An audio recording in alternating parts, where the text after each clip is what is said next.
기독교 강요 제3권 그리스도의 은혜를 받는 방법과 결과 제8장 십자가를 지는 것. 성도의 삶. 은혜를 받고자 한다면 십자가를 져야 합니다. 마태복음 16장 24절에서 주님은 우리에게 십자가를 지라고 말씀하신다. 주님이 하신 이 말씀은 우리가 감당해야 할 짐과 역경과 수고와 환난이 있다는 뜻이다. 하나님의 아들이 그러한 어려움을 당하셨듯 그리스도인 역시 그것들로 입증되고 훈련되어야 한다. 인내는 연단은 소망을 이루는 줄 알미로다. 하나님은 고난당하는 우리와 함께 하겠다고 약속하셨다. 따라서 그러한 고난을 당하는 자들은 그들과 함께 하시는 주님을 증거한다. 이와 같이 우리가 감당하는 십자가는 우리로 하여금 자신을 의지하지 않고 하나님만 의지하는 법을 가르친다. 십자가를 지는 삶은 남들이 보기에 힘든 삶이지만 그 삶은 성도를 훈련시키고 더 나아가서 하나님을 잘 의지하는 믿음의 사람으로 만들어주게끔 됩니다. 우리가 고난을 통해 배우는 가장 큰 교훈은 하나님에 대한 신뢰이지만 다른 것들도 있다. 주님은 때때로 우리에게 주신 은혜를 시험하기 위해 큰 어려움을 주신다. 예를 들어 아브라함은 그의 약속의 아들인 이삭을 희생 제물로 바치라는 요청을 받았다. 그러한 믿음의 큰 시험은 마치 불 속에서 시험을 받는 것과 같다. 너희 믿음의 불확실함은 불로 연단하여도 없어질 금보다 더 귀하여 예수 그리스도께서 나타나실 때 칭찬과 영광과 존귀를 얻게 할 것이니라. 하나님은 우리를 시험하기 위해서 잘 믿고 있는지를 확인하기 위해서 그것을 그래서 특별하게 뭔가 시험이 끝났지만 놀라운 성장이나 혹은 변화가 없다 할지라도 이 시험이라는 것은 그런 뉘앙스를 갖고 있습니다. 만일 우리가 이 세상을 살아가면서 무엇이든지 풍족하면 우리는 교만해져서 하나님을 필요로 하지 않을 수 있다. 때때로 하나님은 우리의 삶이 개선되도록 우리를 바르게 하시고자 징계를 사용하신다. 우리의 삶이 바뀌어지는 거죠. 그리고 좋은 방향으로 바르게 되고자 징계란 것을 사용하신다는 거예요. 히브리서 12장 5절 6절 이 사실을 말한다. 내 아들아 주의 징계하심을 경히 여기지 말며 그에게 꾸지람을 받을 때에 낙심하지 말라. 주께서 그 사랑하시는 자를 징계하시고 그가 받아들이시는 아들마다 채찍질 하심이라. 뿐만 아니라 우리가 감당하는 고난은 의를 위해 당하는 박해일 수 있다. 주를 위해 고난을 당한다면 그것은 우리에게 큰 영예이다. 삶의 고난이 있어도 그것을 때문에 뒤로 물러서지 않고 말씀대로 사는 삶, 경배하고 예배하고 봉사하는 삶, 그 삶을 감당하는 것이 신앙에 큰 유익이 되고 또한 이와 같이 큰 영광 된다는 것을 말합니다. 성도의 삶 가운데 제9장 성도의 삶은 내세의 삶을 바라보는 것이 성도의 삶이라는 거예요. 우리의 본성적인 성향은 우리에게 친숙한 이 세상을 더 좋아한다. 그러나 하나님은 우리가 세상에 너무 애착을 갖는 것을 원하지 않으신다. 주님은 어려움과 고난을 우리에게 주시면서 이 세상이 얼마나 허무한지 계속 보여주신다. 우리는 이 훈련을 통해 이 세상에서는 결코 참된 행복을 얻을 수 없음을 알게 된다. 이 세상의 좋은 것들마저도 영원하지 않다. 영원한 가치를 지닌 것들을 누리려면 천국에 가야 하며 우리는 그때까지 기다려야 한다. 아무리 좋은 것도 유효 기간이 있고 이 땅에서 버티는 시간이 있어요. 5년, 10년, 30년, 50년에 불과합니다. 영원한 것에 비하면 그 가치는 아주 희미하죠. 우리는 세상의 것들을 대단히 중요하게 여기지는 않을지라도 미워해서는 안 된다. 옛날 복음성가 가운데 이 풍진 세상을 그게 있어요. 그게 순수하게 복음 선가는 아니었고 당시에 어떤 뭐 민중가요 같은 건데 신앙적인 고백을 집어넣어서 거기다가 불렀다고 합니다. 세상을 너무나 비하하고 폄훼해서는 안 된다는 거예요. 왜 그럴까요? 삶은 하나님이 우리에게 주신 복이기 때문이다. 신자들은 천국에서 누릴 삶을 바르게 알고 기대할 수 있어야 한다. 우리는 이 세상을 떠나면 우리는 참으로 자유롭게 될 것이다. 우리가 이 땅에 거하는 동안 우리는 주와 따로 있지만 뒤에 걸 읽고 한번 돌아오겠습니다. 영원토록 주님과 함께 있게 될 때에는 최고의 행복을 누릴 것이다. 앞에 보시면 제가 앞에 했던 것을 짧게 정리했어요. 주신 복을 감사하되 그 축복에 매이지 않고 축복을 주신 분께 마음을 두어야 한다.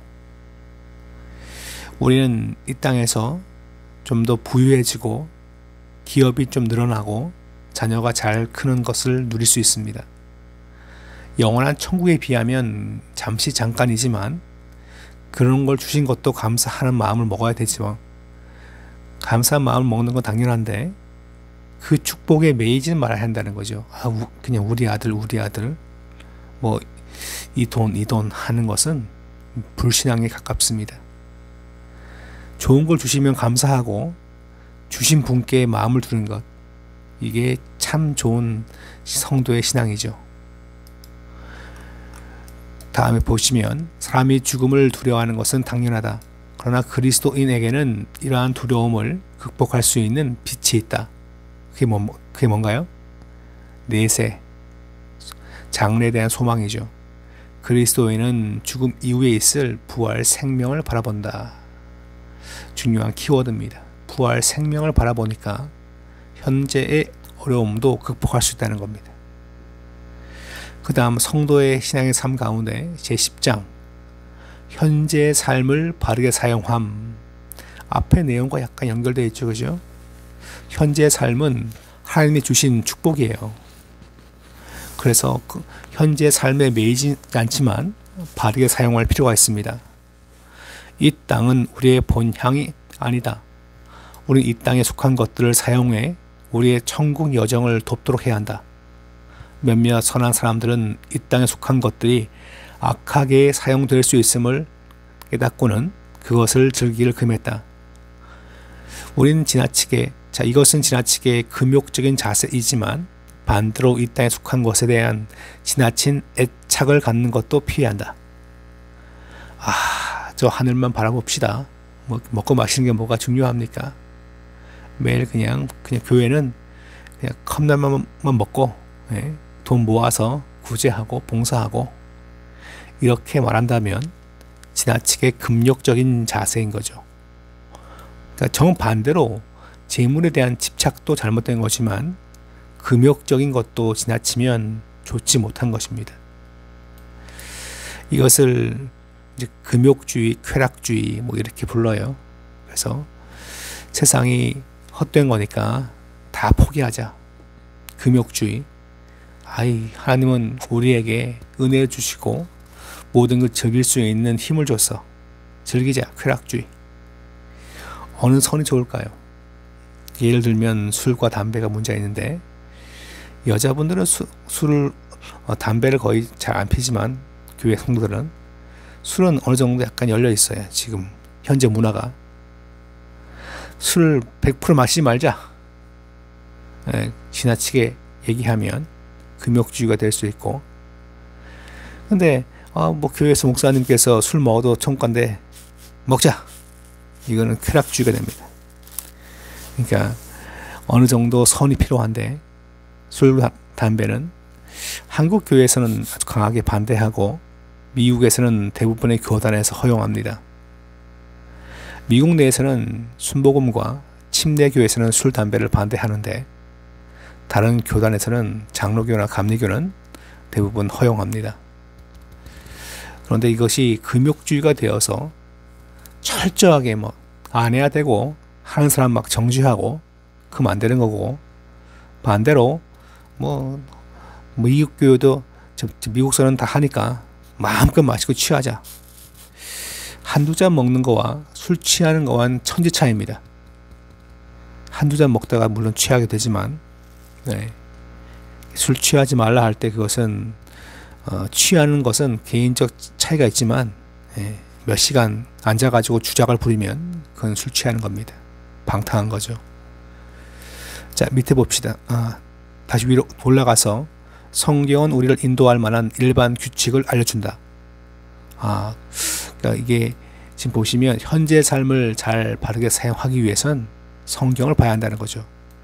하나님이 주신 선물을 바른 목적, 곧 우리의 유익을 위해 사용하는 것이 옳다.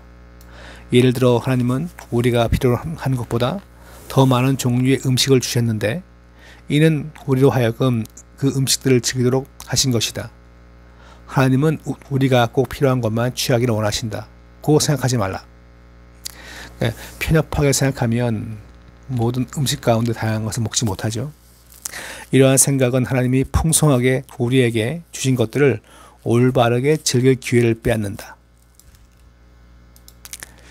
자, 그 다음 볼게요. 믿음으로 의롭다함을 얻음. 성도 은혜 받는 방법과 결과에서 참 우리가 점검해야 할 것이 바로 여기에 있어요. 믿음으로 의롭다 하는 것을 얻음. 요걸 줄이면 뭡니까? 이신칭의죠. 이신칭의. 독생자 예수 그리스도를 우리에게 주시기까지 우리를 사랑하신 하나님의 사랑으로부터 우리는 두 가지 주된 혜택을 받는다. 설명이 안 나와 있어요.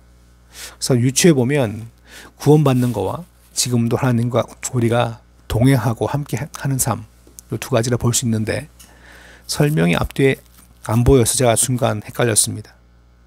앞에서 우리는 어떻게 성령으로 말미암아 거룩해져서 순결한 삶을 살게 되었는지 알아보았다.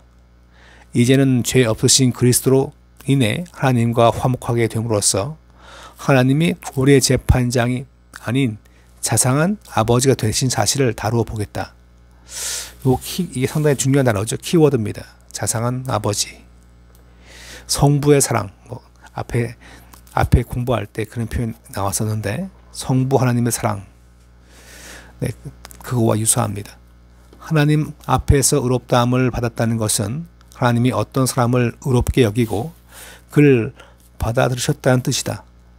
이는 하나님은 죄를 대단히 미워하시기에 죄인이 여전히 죄인으로 있는 한 그를 거룩한 진노로 대할 수밖에 없다는 사실과 정반대이다.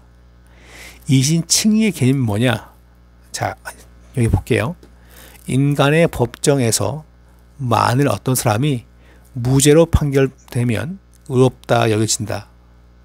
그런데 하나님의 법정에서는 범죄자라도 죄가 가려진다면 의롭다 여겨질 수 있다.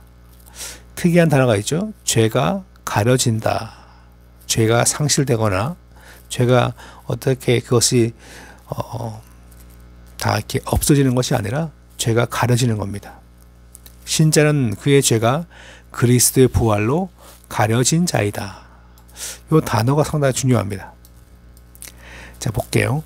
이는 인간의 교훈이 아닌 친히 성경이 가르치는 교훈이다. 그리스도 예수 안에 있는 성령으로 말미암아 하나님의 은혜로 값없이 의롭다 하심을 얻은 자 되었느니라. 이 예수를 하나님이 그의 피로써 믿음으로 말미암는 화목제물로 세우셨으니 예수 그리스도가 친히 화목제물이 된 것입니다. 이는 하나님께서 길을 참으시는 중에 전에 지은 죄를 간과하심으로 자기의 의로우심을 나타내려 하심이니 곧 이때에 자기의 의로우심을 나타내사 자기도 의로우시며 또한 예수 믿는 자를 의롭다 하려 하심이라. 하나님이 죄를 알지도 못하신 이를 우리를 대신하여 죄로 삼으신 것은 우리로 하여금 그 안에서 하나님의 의가 되게 하려 하심이라. 예수 그리스도를 통해서 우리의 죄가 간과되어짐, 그러니까 옆으로 지나가는 거예요. 제껴놓는 건데 그걸 말하고 있습니다. 성경이 의롭다함을 받는 데 있어 믿음에 의한 부분과 행위에 의한 부분이 따로 있다고 가르치지 않는다. 믿고 행위도 해야 한다. 그렇게 말하지 않는다는 거예요. 믿음에 의한 의로움과 행위에 의한 의로움은 서로 상반된다. 서로 함께 붙어 놓을 수 없다는 거예요. 만일 우리가 행위를 의지한다면 우리의 믿음으로 행하는 것이 아니다. 만일 우리가 하나님의 자비를 믿는다면 우리의 행위는 구원을 얻는데 아무런 소용이 없음을 알게 될 것이다. 어떤 저자는 죄를 짓지 않는 것이 하나님의 의이고 사람의 의는 하나님의 은혜이다. 그러니까 이신칭의의 기본적인 골격은 뭔가요? 은혜. 우리로 하여금 믿게 하시고 믿는 내용을 완성하시고 그래서 믿음 그 자체만으로 의롭다 하시고 인정해 주는 것인데 죄가 없어지는 것이 아니라 가려진다. 이 표현이 중요합니다.